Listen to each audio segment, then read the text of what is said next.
Dans cette vidéo, je t'explique comment j'ai passé le sixième en 5 semaines et sans formation.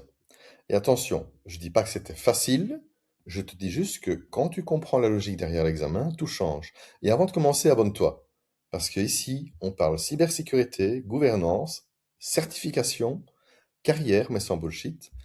En fait, le sixième, c'est pas la certification la plus difficile à appréhender, mais ça dépend énormément de ton parcours. De mon côté, j'avais déjà à l'époque le CISA, le CISSP et ISO 27001, l'ISO Auditor. Donc ça change énormément de choses, parce qu'à un moment donné, dans le monde des certifications, tu commences à avoir des rendements d'échelle. Alors, les concepts, tu vas voir qu'ils se répètent, ils se recroisent, ils se complètent. Et c'est là que tu commences à comprendre la vraie logique. Il y a la gouvernance, le risque, le business et la stratégie. Et à l'époque, le sixième, il avait 5 chapitres. Tu vois le lien avec le titre? Parce que oui, j'ai lu un chapitre par semaine. Et attention, hein, j'ai bien dit lu, pas étudié 8 heures par jour comme un moine dans une cave, comme j'ai dû le faire pour le CISSP. Là, c'était un mois, mais 200 heures. Non, non. Je lisais les chapitres pour comprendre la philosophie Isaka que j'avais déjà avec le CISA, en fait. Comprendre le raisonnement, la logique métier derrière la question. Et beaucoup de candidats passent à côté, parce qu'ils essayent de mémoriser, alors que le sixième teste surtout ta compréhension de la gouvernance et du management de la sécurité. Donc, tranquille, un chapitre par semaine. Et le week-end, je faisais tous les QCM liés au chapitre. Tous. Et ensuite, le lundi suivant, je faisais un peer review avec un collègue, 3 heures intensives le soir. Et là, on s'expliquait mutuellement ce qu'on avait compris, pas compris, les chapitres, les questions, les réponses Isaka, parfois qu'on ne comprenait pas, les pièges de formulation, les faux mots en anglais ou les faux amis. Et honnêtement, hein, le fait d'expliquer, c'est probablement une des meilleures façons de voir si tu es réellement compris. C'est pas pour rien que je suis encore formateur. Parce que enseigner force à continuer d'apprendre. Et aujourd'hui encore, quand on accompagne des personnes vers le sixième, on voit toujours les mêmes blocages. Les profils trop techniques, les gens qui pensent administrateur système au lieu de penser management, ou les candidats qui connaissent la sécurité, mais pas encore la logique business derrière. Et le sixième, c'est exactement ça en fait. Le moment où tu quittes progressivement la posture de techie pour aller vers la gouvernance, le programme sécurité, la stratégie, l'alignement business. Beaucoup de gens le sous-estiment. Donc, un chapitre, une semaine, QCM le week-end, peer review le lundi, et ainsi de suite pendant 5 semaines. La veille de l'examen, tu dors. Tu ne fais pas une nuit blanche.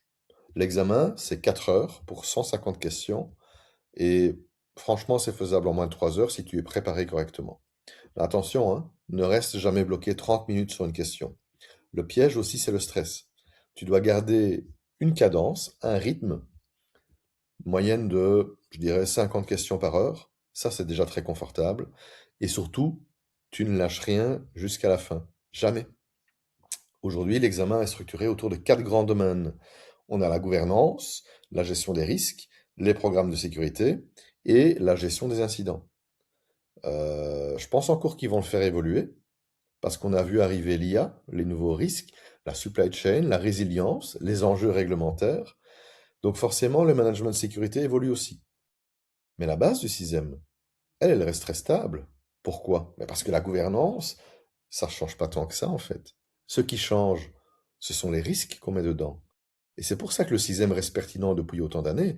D'ailleurs, l'examen est accrédité ANAB ISO 17024 et tu devrais déclarer des CPE et payer des AMF. Pour les CPE, bah, abonne-toi à ma chaîne et à mon podcast, tu vas remplir ton année de CPE facile. Et de notre côté, on continue à accompagner des personnes sur le sixième, moins en classe publique aujourd'hui, mais énormément en coaching, en accompagnement accéléré et surtout avec des profils expérimentés qui veulent passer au niveau management. On accompagne des personnes qui y sont allées sans bonne préparation et qui ont raté certains points de l'examen. On revoit ensemble les faiblesses, qu'elles soient d'organisation, de préparation ou de compréhension.